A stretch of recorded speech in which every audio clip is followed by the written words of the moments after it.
વડોદરાના સાવલીમાં સરદાર સાહેબનું સ્મારક તૂટેલી હાલતમાં 5 દિવસ પહેલા અજાણ્યા વાહન ચાલકે સ્મારકને ક્ષતિગ્રસ્ત કર્યું।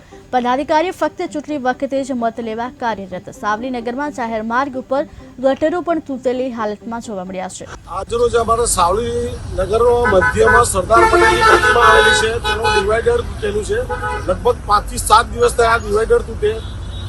પોલીસે સીસીટીવી કેમેરા ચેક કરીને આરોપીને પકડવાની કોઈ કોશિશ નથી કરી।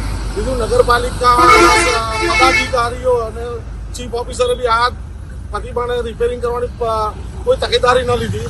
બીજું R&D વાળાની એક મોટી ભૂલ છે કે એમને ડિવાઈડર છે સરદાર પટેલના સ્ટેચ્યુને અડીને થોડુંક ડિવાઈડર લાંબુ કરે તો આ અકસ્માત ને વારંવાર જે એ પ્રતિમાની જે તૂટી જાય છે એ ન તૂટે। અને બીજું વિકાસની વાત કરે છે તો સાવલી નગરમાં ને જે પોલીસ સ્ટેશન નજીકમાં આજે બી ગટરનું ઢાંકણું એકદમ ખુલ્લું છે, રોડના મધ્યમાં નથી, કોઈ એને આજુબાજુમાં કોઈ વસ્તુ મૂકેલ કે તો એને ધ્યાન આવે।